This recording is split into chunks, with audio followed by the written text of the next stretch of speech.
பெற்றோருடைய தந்தைக்கு அழைப்பு போடுது. ஆடி போறாரு, எப்போ வரீங்க பொண்ணாச்சு. ஒவ்வொரு டிவி சேனல், ஒவ்வொரு யூடியூப் சேனல் எல்லாம் போட்டி போட்டுட்டு வா வா வா. எதுக்கு? அப்போது வந்த அந்த ரிசல்ட்ல இதுவரைக்கும் ஒரு வருஷத்துக்கு 8 லட்சத்திலிருந்து 10 லட்சம் பேர் பிளஸ் டூ எழுதுறீங்க. 42 வருஷமா 4 கோடி பேருக்கு மேல எழுதியாச்சு. 42 வருஷம் ஆச்சு பிளஸ் டூ எக்ஸாம் வந்து. நந்தினி என்ற அந்த பெண் முதல் முறையாக 6 பாடங்களிலும் 600க்கு 600 மதிப்பெண்கள் பெற்று மிகப்பெரிய சாதனையை படைத்திருக்கிறார்.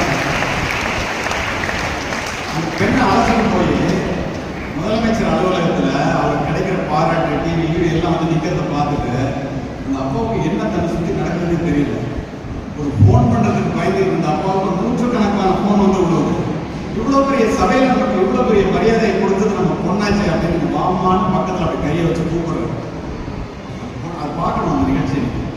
அந்த பொண்ணு அப்படி அப்பாவை நின்று பார்க்கணும். 2 பேர் கண்ணிலையும் கண்ணீர். எத்துணை கோடை கொடுத்தாலும் எத்தனை பிறவி எடுத்தாலும் அந்த மரியாதையை தந்தைக்கு ஒரு பெண்ணால் கொடுக்க வேண்டும். இதைத்தானே உங்களுடைய பெற்றோர்கள் எதிர்பார்க்கிறார்கள். உங்களிடத்துல யோசிப்பாங்க. சும்மா படிக்கிறேன்னு சொல்லிட்டு கல்வி இல்லாமையே அனைத்து துன்பங்களுக்கும் ஆடிவேன். கல்வி இல்லாததால் பொருளை இழந்தோம், வேலையை இழந்தோம், வேலை இல்லாததால் சம்பளம் இல்லை, சம்பளம் இல்லாதனால சொத்து இல்லை, சொத்து இல்லாதனால ஏழைகளாகும். கையெழுத்து போட கூட கல்வி அறிவு இல்லாமல் உங்கள் கட்டை விரல் முத்திரையில் கதைகள் எல்லாம் நடக்குது. அடிப்பார் பட்டுப்பட்ட கல்யாணம் சொல்றாங்க. அதோட இல்லை, இன்னும் அழகா சொல்றது தோழர் ஜீவா. காலுக்கு செருப்பும் இல்லை, கால் வயிற்று கூறும் இல்லை, வாளுக்கு உழைத்தோம்டா பசையற்றும்.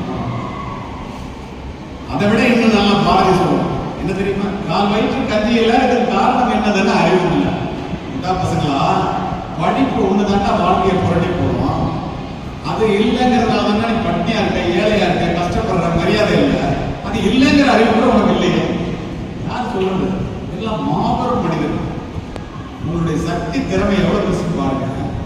அமெரிக்காவில் ஹூஸ்டன்ல ஒரு மீட்டிங்காக போய் ஒருத்தர் வீட்டில் தங்கியிருக்கு. ஃப்ளைட் லேட்டு, காலையில் எந்திரிச்சு பார்த்தா இவ்வளோ பெரிய கிரவுண்ட் இருக்கு. அந்த வீடு எஸ்பி பங்களா, கலெக்டர் பங்களா மாதிரி இருக்கு. இந்த நைட்டில் அவங்க போடும்போது சாதாரண வீடு நினச்சி பார்த்தா இவ்வளோ பெரிய பங்களாவாக இருக்கு. காலையில் அவங்க ஒய்ஃப் அவரும் வந்தாங்க. நான் ஏன் உட்கார்ந்தேன். நம்ம காஃபி கொடுத்தாங்க. மிகப்பெரிய குடும்பம், கோயம்புத்தூர்லேருந்து போவாங்க. டெக்னாலஜி லெவலில் பெரிய 27 வருஷமா அங்கே இருக்காரு.